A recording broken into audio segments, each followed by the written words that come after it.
काबिल सद एहतराम हाजरीन और नाजरीन, तलबा व तालिबात, मैं मोइनुद्दीन शाहीन, एसोसिएट प्रोफेसर शोबाए उर्दू, सम्राट पृथ्वीराज चौहान गवर्नमेंट कॉलेज अजमेर, आपकी खिदमत में हाजिर हूं। आज हम मुख्तसर तौर पर उर्दू में नाविल निगारी की रिवायत से मुताल्लिक गुफ्तगू करेंगे। नाजरीन, आपको बखूबी मालूम है कि उर्दू में नाविल निगारी से कब्ल दास्तान नवीसी का दौर था और दास्तानें तवील होती थी, दास्तानें मंजूम भी होती थी, मंसूर भी होती थी। लेकिन जब डिप्टी नजीर अहमद या कहिए कि अनासिर खमसा सर सैयद और उनके नामवर रफ़क़ा का दौर आया तो अदब ने एक करवट ली और नाविल निगारी की तरफ कदम बढ़ाया। इस सिलसिले में कहा जाता है कि डिप्टी नजीर अहमद पहले शख्स हैं जिन्होंने उर्दू में नाविल निगारी का संग बुनियाद रखा। कुछ लोग कहते हैं कि नहीं साहब, पंडित रतन्नाथ सरशार वो पहले नाविल निगार हैं, लेकिन ज्यादातर लोगों का यह कहना है कि नजीर अहमद उर्दू नाविल निगारी की तारीख में वही मर्तबा रखते हैं जो अंग्रेजी नाविल निगारी में रिचर्डसन फील्डिंग को हासिल है। इन्होंने इस्लाही नाविल लिखे, बिनातुन्नाश, तोबुतुन्नुसू, मिरातुल उरूस, अय्यामा, रुयाए सादिका, इब्नुल वक्त, फसानाए मुब्तला और पता नहीं कौन कौन से नाविल इन्होंने तख्लीक किए जो इस्लाह माशरत का काम करते हैं। वैसे तो फसानाए आज़ाद जो रतन्नाथ सरशार की तख्लीक है, कुछ लोग कहते हैं कि ये तवील दास्तान है, कुछ लोग कहते हैं नहीं ये नाविल का नक्श अव्वल है, कुछ लोग कहते हैं नाविल और दास्तान के बीच की कड़ी है। लेकिन हम सरशार की खिदमात को नज़रअंदाज नहीं कर सकते। उन्होंने सहरे कौसार और फसानाए आज़ाद जैसे जो मशहूर तख्लीक़ात पेश की, उसमें हम नाविल के अनासिर को अक्सर तलाश करते हुए दिखाई देते हैं। अब्दुल हलीम शर्रर तारीख़ी नाविल निगारी में बहुत बड़ी अहमियत रखते थे। जो उनका मशहूर नाविल है फिरदौसे बरी, वो एक ऐसा नाविल है जो जिसकी तारीफ हमेशा की गई है। इतना अरसा गुजरने के बाद भी लोग उस नाविल पर अपनी राय पेश करते हैं, तनकीद व तबसरा करते हैं।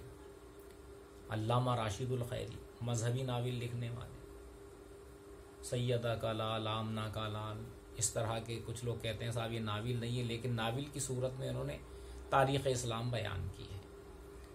और इतनी दर्दमंदी से सुबह ज़िंदगी, शाम ज़िंदगी, इस तरह के नाविल इन मंजर आम पे आए और इनके नाविलों के बारे में कहा जाता है कि वो तारीख़ी नौइयत के होते हैं और बहुत दर्दमंदी के साथ वो अपनी बात कहते हैं। इसीलिए उनको मुसव्विर गम और मसदर नम जैसे अलक़ाब से, खिताबात से याद किया जाता है।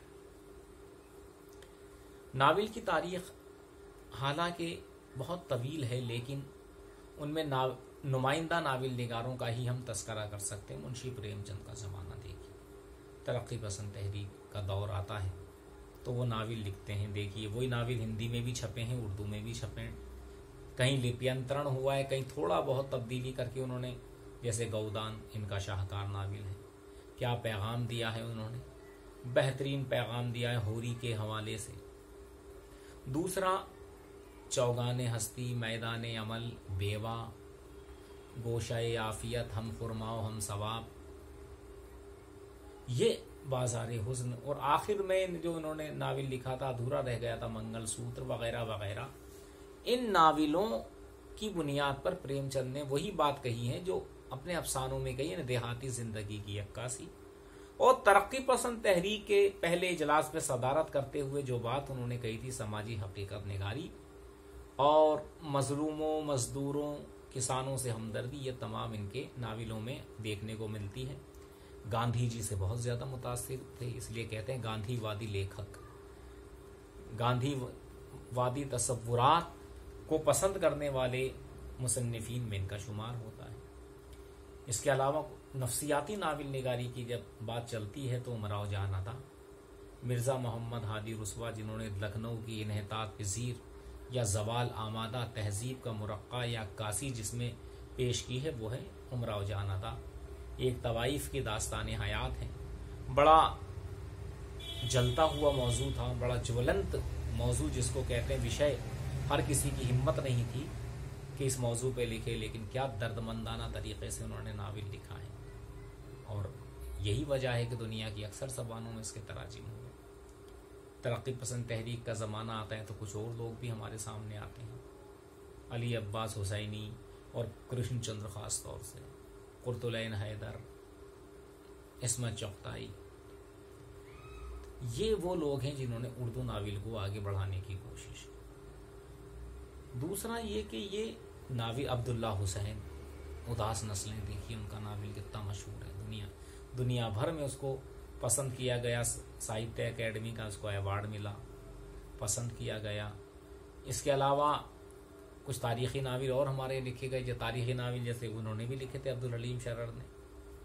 इसी तरह से जैसे हमारे दास्तान ईमान फरोशों की, ये एक तारीख़ी नाविल है। और इसी तरह से इस्लामी नाविल भी लिखे गए कुछ, इस्लामियात की तारीख़ को लेते हुए। और दूसरा कुछ ख़वातीन भी हैं, वाजिदा तबस्सुम, जीलानी बानो, इन्होंने ख़वातीन के मौज़ूआत पर उनके मसाइल पर अपने नाविल लिखे हैं। क्योंकि हाज़िरीन तवील मौजू है, सबको एक निशस्त में हम समेट नहीं सकते।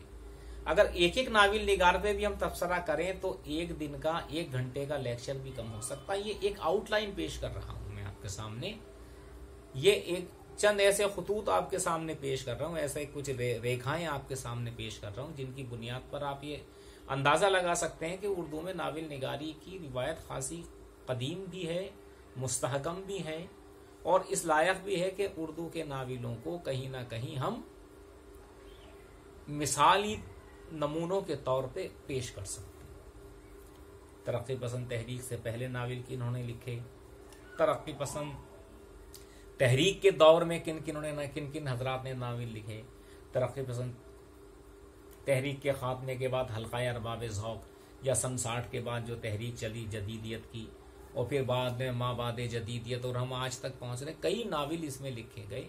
हम सिलसिलेवार अलग अलग बैठकों में, अलग अलग निशस्त में उन पर गुफ्तगू करते रहेंगे। फिलहाल ये अपने सिलसिले को यहाँ खत्म करने जा रहा हूं, क्योंकि जब हम आज सरे नो एक एक राइटर पर, एक एक मुसन्नी पर बहस करेंगे तो तमाम के तमाम सामने आ जाएंगे। अभी बहुत से नाम वक्त की तंगी की वजह से छूट रहे हैं। जैसा कि मैंने अर्ज किया, इसको आप ये समझिए कि ये तलखीस है, तकमील नहीं है। धीरे धीरे जैसे जैसे मौका मिलेगा आप और हम लोग हम कलाम होते रहेंगे। हम कलाम तो क्या, हम कलाम तो मैं हो रहा हूँ, आप तो मुझे सुन रहे हैं। आप अपनी राय पेश कर सकते हैं। आप कोई सवाल करना चाहें मेरे किसी भी लेक्चर के बारे में तो आप मुझसे पूछ सकते हैं, मैं उसको देखूंगा, आपके सवाल का जवाब देने की कोशिश करूंगा, क्योंकि सवाल जवाब होना चाहिए। वरना ये है कि मैं या कोई भी वीडियो बनाने वाला शख्स या अपने लेक्चर देने वाला शख्स अपनी बात कह के चला जाए, आप उसको तस्लीम कर ले, नहीं। गुंजाइश रहती है उसमें तरमीम की, इजाफे की, हज़फ की तो खैर कमी होती है, इजाफे की ज्यादा होती है। लिहाजा आप अगर कोई सवाल करेंगे तो इंशाअल्लाह मैं आपके सवालों का जवाब देने की कोशिश करूंगा। फिलहाल आज के लिए इतना ही, अगले निशस्त में फिर हाजिर होंगे, तब तक के लिए खुदा हाफिज।